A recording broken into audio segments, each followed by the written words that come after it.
Okay ကျွန်တော်တို့ပြန်စလိုက်အောင်เนาะ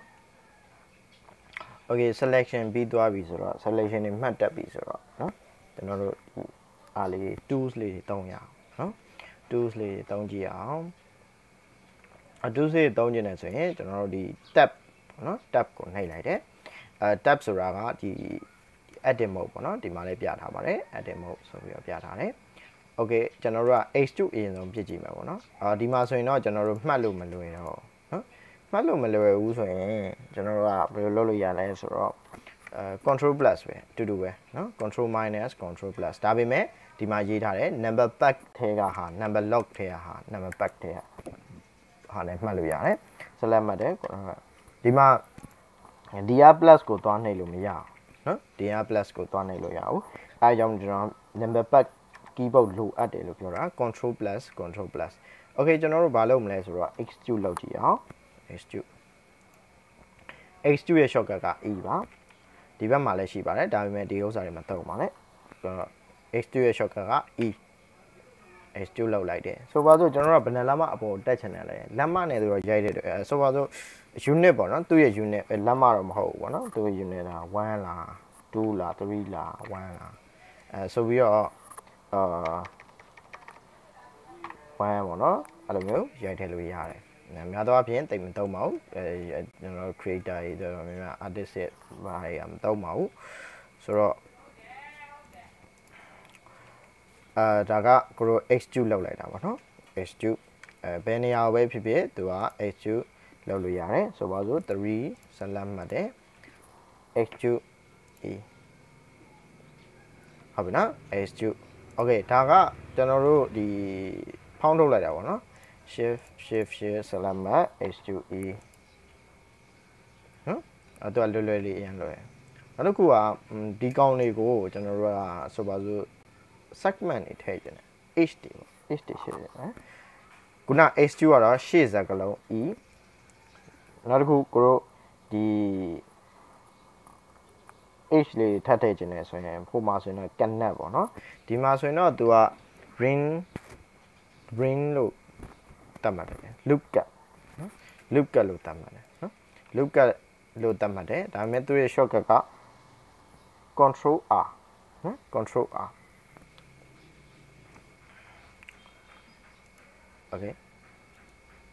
okay loop cut လို့တတ်မှတ်တယ်သူ့ကိုဘယ်လိုမျိုးသုံးရလဲဆိုတော့ control r နှိပ်လို့ရတယ် control r ပြီးသွားရင်ကိုတို့ metal wheel ကိုလှည့်လိုက်တယ်ဆိုရင် metal wheel ကိုလှည့်လိုက်တယ်ဆိုရင်သူကအကြောင်းအရေးအတွက်တက်လာတယ် metal wheel အတိုးလျှော်လုပ်လို့ရတယ် metal wheel လှည့်လို့ရတယ်ပြီးသွားရင်သူကဆိုပါစို့ကျွန်တော်တို့ကတစ်ချောင်းပဲထည့်တာ click ချက်နှိပ်လိုက်တယ်အဲ့ဆိုရင်သူကဘာကိုထပ်ရွေးခိုင်းလဲဆိုတော့ direction ရွေးခိုင်းတယ်ဟိုဘက်သွားမှာလဲဒီလိုသွားမှာဟိုဘက်သွားခြင်းဟိုဘက်သွားလို့ရတယ်ဒီဘက်သွားခြင်းသွားလို့ရတယ်ကိုကြိုက်တဲ့ဘက်ကိုသွားလို့ရတယ်ဟုတ်ပြီနော်အဲ့မှာတစ်ခုရှိတာကကျွန်တော်တို့ဒီမှာဒီ shift ကိုဖိလိုက်တယ်ဆိုရင်သူကဖြည်းဖြည်းလေးသွားတယ်နောက်ပိုင်းကျရင်တော့သိမှာပါအဲ့ဒါဒီကျွန်တော်တို့ဒီအရန်တိကြပါနော်ဘယ်ရောက်ပါG ကိုနှိပ်လိုက်မယ်ဆက်နော်ဒီဆိုပါတော့ပြန်အောင် control R ကလစ်တစ်ချက်နှိပ်တယ်ပြီးသွားရင်ကြိုက်တဲ့နေရာကိုကလစ်တစ်ချက်ထပ်ထောက်ပေးရတယ် loop cut လို့ခေါ်တယ် control R နှစ်ခုနှိပ်ရဆိုရင်နှစ်ခု right click နဲ့လည်းထောက်လို့ရတယ်ကလစ်ထောက်လည်းရတယ်အတူတူပဲနော်ဆိုတော့ဒီကောင်ဟိုမှာကတော့ဒီကိုတို့ loop cut ကိုပေါ့နော် loop cut ကိုဟိုးစားလုပ်လို့ရတယ်ဒီနှစ်ခု pinch လုပ်လို့ရတယ်ဒီမှာတော့ pinch လုပ်ဖို့ရမလွယ်ဘူးpinch လုပ်ဖို့ရမလွယ်ဘူးအဲ့တော့ဒီကောင်ကြရင်တော့ saki zaz အဲ့လိုမျိုးတွေတုံးရမယ်ပေါ့နော် saki zaz အဲ့လိုမျိုးတုံးရမယ်နည်းနည်းလေးတော့ပြဿနာရှိနိုင်တယ်control r ကလစ်ကိုကြိုက်တဲ့နေရာကိုကလစ်ထောက်left click လည်းရတယ် right click လည်းရတယ်ဟုတ်ပြီနော် control r ကလစ် right click လည်းရတယ်တူတူပဲ okay ရွှေ့ကျင်တယ်ဆိုရင်ဖြည်းဖြည်းလေးတေးသေးလေးရွှေ့ကျင်တယ်ဆိုရင်ဆိုပါစို့နည်းနည်းလေးဝေးနေတယ်ပေါ့နော်တောက်နဲ့သွားနေတယ်ဒီမှာအရင်ကြော်ပါနော် G Z control ဖိတာcontrol ဖိကြရင်တောက်နဲ့သွားတယ်သူကနော် shift ကိုဖိလိုက်ရင်သူကဖြည်းဖြည်းလေးသွားတယ် တွေ့လာတာမသိဘူးနော်ဖြည်းဖြည်းလေးသွားတယ်ကဏ္ဍကို point နဲ့တင်တယ်လို့ပြောသွားတယ် control ဖြစ်ရင် down နဲ့သွားတယ်နော်ဒါကိုနောက်ပိုင်းကျရင်တွေ့မှာပေါ့ဒီမှာလည်းလိုပါ G ဆိုပါစို့ Y is it နောက်ပြီးတော့ control ဖြစ်တိုင်း down နဲ့သွားတယ်နော်ဟိုမှာဆိုရင် snap လောက်လိုက်တယ်လို့ပဲပေါ့နော် R X is it ဆိုပါစို့ X မဟုတ် Y is it control ဖြစ်တိုင်းဒါဒီလိုမျိုးတောက်နဲ့သွားရှစ်ဖြစ်တိုင်းဖြည်းဖြည်းလေးတိကျလေးဘယ်လောက်ထိသွားခြင်းလဲပေါ့နော်ဒီမှာလှည့်လို့ရ control ဖြစ်တိုင်းတောက်နာရီလက်တံလို့မျိုးသွားတောက်နော် analog လက်တံလို့မျိုးသွားတယ်โอเคဒါဆိုရင်ကျွန်တော်တို့ H2 ရဲ့ ring ရဲ့တည်ပြီလို့ထင်ပါတယ်ဆက်လက်မှတ်တယ်1 2 3ရှိတယ်နှစ်ခုကို face မှာရှိတယ်ဆက်လက်မှတ်တယ် H2 ဆိုရင် E ပါ control R ဆိုရင်ကျွန်တော်တို့ဒီ H တွေကိုထပ်တိုးတာ scale လုပ်မလားဘာလုပ်မလဲကြိုက်တာလုပ်လို့ရပါတယ်โอเคဒါဆိုရင်ကျွန်တော်တို့ထပ်ပြီးတော့သွားကြည့်အောင် control R ဟုတ်ပြီနော် control R ကြိုက်တဲ့လောက်ထည့်လို့ရပါတယ်โอเคအဲ့မှာမှကျွန်တော်ဘယ်လိုသွားမလဲဆိုတော့နှစ်ခုလောက်ထည့်လိုက်မယ်โอเค control R ဒီမှာလည်းနှစ်ခုလောက်ထည့်လိုက်မယ်โอเคဒီမှာမှကျွန်တော်ကဘာလုပ်ချင်လဲဆိုတော့ဒီကောင်လေးကို insert လုပ်ချင်တယ်ဆိုပါစို့ insert လုပ်ရင် select မှတ်လိုက်တယ် select မှတ်ပြီးသွားရင် I insert shortcut က I နော် I အောင်ထပ်နှိပ်ရင်နောက်တစ်ခေါက်ထပ်နှိပ်လို့ရှိရင်သူကဘာဖြစ်သွားလဲဆိုတော့ကျွန်တော်တို့ဟိုမှာဆိုရင် group ရှိမယ်group ရှိမယ်နောက်ပြီးတော့ကိုတို့ local normal ပေါ့နော်အဲ့ဟာရှိမယ် polygon ပေါ့နော် polygon group ရဲ့ polygon ရဲ့နှမျိုးရှိတယ်ပေါ့နော်ဒီမှာ ion နှစ်ခါနှိပ်လို့ရှိရင်သူကဒီလိုမျိုးပြရတယ်โอเคကိုတို့ကြိုက်နဲ့တတ်တယ်လို့လုပ်လို့ရပါတယ်โอเคဒီကောင်လေးလည်းပိုင်းနိုင်တယ်နော် control R click right click တ confirm လုပ်ပေးနေတာ A ဆိုရင် select all เนาะ A ကိုနောက်တစ်ချက်ပြန်နေရင် select ပြန်ဖြုတ်တာโอเคကိုတို့ကျွန်တော်ကြည့်အောင် I ဆိုဘာမှမပြောင်းနောက်တစ်ခေါက်ထပ်နေ I ဒီမှာနော် okay is to E H2 E ဒီမှာက H2 ကိုသူကဘာဖြစ်လဲဆိုတော့ဒီအပေါ်ပဲတက်နေပေါ့နော်သူက local အတိုင်းမသွားဘူးပေါ့နော် local အတိုင်းမသွားဘူးဆိုရင်ကျွန်တော်ဘာလုပ်လို့ရလဲဆိုတော့S ပေါ့နော်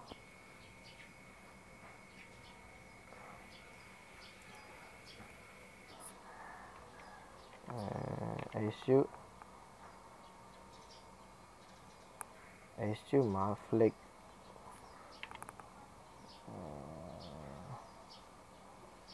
global local H2 နားလေ local ကိုပြောင်းလိုက်H2 အပေါ်ပဲသွားတယ်နော်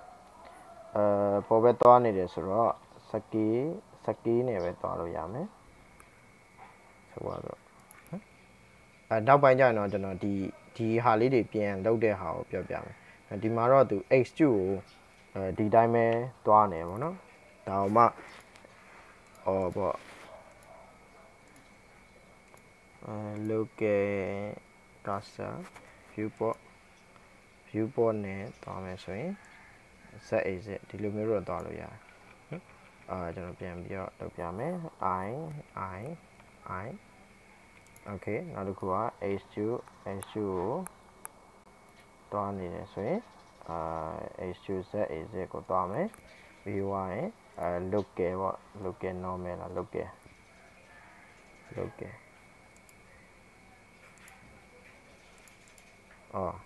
သူက I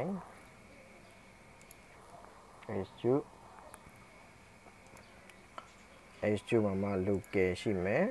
view ရှိမယ်ပေါ့နော် view ဆိုတာဒီကောင်ဒီကျွန်တော်ကြည့်တဲ့ဟာပေါ့နော် view ရှိမယ်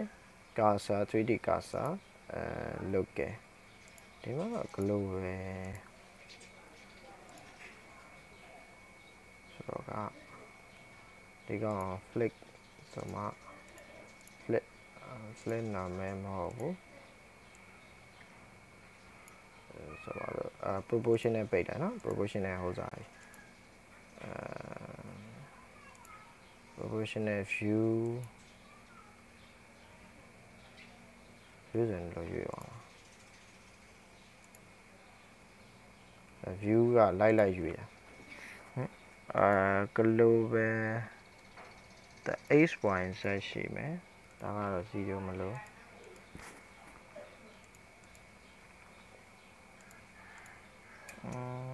look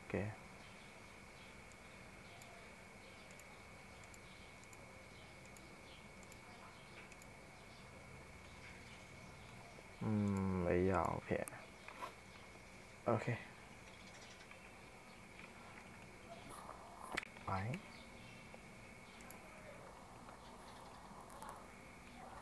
နောက်ပြီးတော့ h2 h2 right click ပဲနှိပ်လိုက်နောက်ပြီးကြမှာကျွန်တော်တို့ g နှိပ်လိုက် g g geo မှာ geo မှာစက်ကီးနေပဲအခုလောဆယ်တော့ဒီကောင်လေးဒီလိုမျိုးပဲဖောင်းထုတ်ထားတာနော် okay ဒါဆိုရင်ကျွန်တော်တို့ရပြီလို့ထင်တယ်အခုလောဆယ်တော့ဒီ h2 ပေါ့နော် h2 ရဲ့ insert ရဲ့connect ရဲ့ပေါ့နော် okay ကြည့်အောင်shift a cube tab ကိုနှိပ်မယ်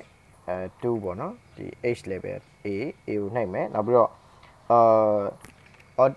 ဒီ chamfer ချိုးခြင်းပေါ့နော် chamfer ချိုးခြင်းလို့ရှိရင် chamfer ချိုးခြင်းဘယ်လိုချိုးလဲ control b ကိုနှိပ်လိုက်တယ်control b ကိုနှိပ်လိုက်တာနဲ့သူက chamfer ထွက်လာတယ်ပြီးသွားရင်ကိုတို့ဒီ clip ပေါ့နော် clip ကိုလှည့်တယ်sorry metal wheel ကိုလှည့်တယ်ဆိုရင်သူက chamfer level ဒီ segment လေးတွေ light တိုးပေးတာပေါ့နော် okay ကိုကြိုက်တဲ့လောက်ထားလို့ရတယ်ကဏ္ဍနဲ့လည်းလောက်လို့ရတယ်နောက်ပြီးကြရင်သူကဒီ offset ကပြန်ပြင်လို့ရတယ်ပေါ့နော်နံပါတ်နဲ့ဆိုတော့ရပါပြီဒီမှာကျတော့မလုံးဖြစ်နေတယ် right click smooth ပေါ့နော် smooth လုပ်လိုက်ရင်တော့သူကလုံးအလုံးလိုက်ဒီဖြစ်သွားပြီ okay ကိုတို့ shift D နှိပ်လို့ရှိရင်ဆိုပါစို့x is equal သွားမယ်3လောက်5လောက်သွားမယ်sorry 3လောက်သွားလိုက်မယ် okay click တစ်ချက်ချလိုက် okay ဒီကောင်ကျွန်တော်တို့ထပ်ခါတလဲထပ်သုံးနေတယ်ပေါ့နော်ဆိုပါစို့shift D ကိုနှိပ်တယ် x is equal 3ကိုနှိပ်တယ်ဒါဆိုရင်ထပ်ခါတလဲသုံးနေမှာအဲ့လိုမျိုးဆိုရင်ကျွန်တော်တို့ဘာရှိတယ်ဆိုတော့ shift R ဆိုတဲ့ဟာရှိတယ်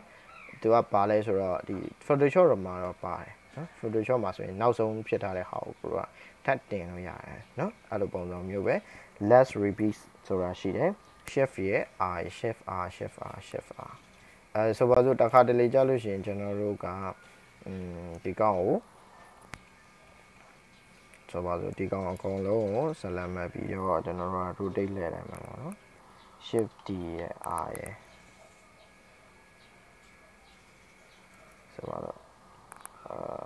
ဒီကောင်ဆိုရင်မကောင်း sorry ဒီကောင်ကိုဆက်လက်မှတ်ပြီးတော့အားလုံးအားပေါ့နော် shift D နောက်ပြီးတော့ဆိုတော့နော်အဲ့လိုမျိုးတွေကျွန်တော်တို့ကဖန်တီးလို့ရတယ်နော် shift D လုပ်ပြီးတော့ပေါ့နော် x is ပေါ့နော်x မဟုတ် sorry y ပေါ့နော်ဆိုတော့ဒီလောက်ဖန်တီးတိုင်းမှာဆိုရင် shift Rဆိုတော့သူကဒီလိုမျိုးထွာလာတယ်နော်နောက်ဆုံးလောက်ထားတဲ့ဟာပေါ့နော်နောက်ဆုံးလောက်ထားတဲ့ဟာကိုသူကလောက်ပေးတာပေါ့နော် okay ဒါဆိုရင်ကိုတို့ရမှန်တယ်ပါတယ်နောက်တစ်ခုက shift D နဲ့ဆိုပါစို့shift D နဲ့ဟိုးစာနဲ့ကွာသေးတယ်နော် alt D နဲ့ကွာသေးတယ် shift D ကကြတော့ကျွန်တော်တို့ဒီမှာဆိုရင်1ပေါ့နော် proportion online မယ်နော် proportion ကသူကဒီမှာ O လေးနော်ကျွန်တော်တို့ဟိုးစာ soft selection နဲ့တွားတူတယ်နော်ဟိုသူ့ရဲ့ shortcut က O နော် G ကိုနှိပ်လိုက်မယ်နှစ်ခုထပ်တယ်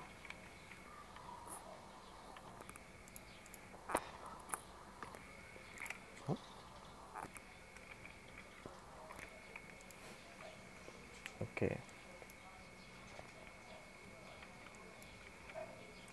okay ဒါလေးပြလိုက်ပါနော်G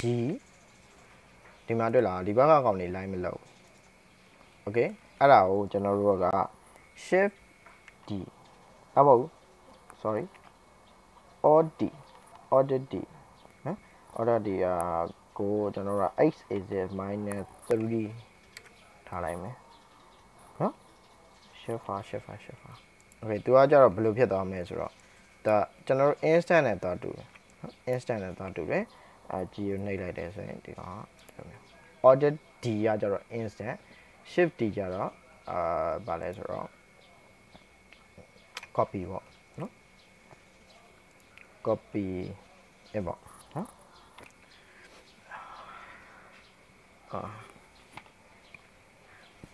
ပြန်ချိန်လို့ရတယ်ကလီယာတဲ့ရပါတယ်ဒါနော်အခုလောတယ်ဒါသိရင်ရပါပြီ okay ဒါဆိုရင်ကျွန်တော်တို့ဒီသူ့ရဲ့ဒီ edit လုပ်လို့ရရင် tools လေးတွေသိပြီလို့ထင်ပါတယ်ကိုတို့ထပ်ပြီးတော့ထပ်သွားပါမယ်နောက်ဗီဒီယိုမှာတွေ့ကြတာပေါ့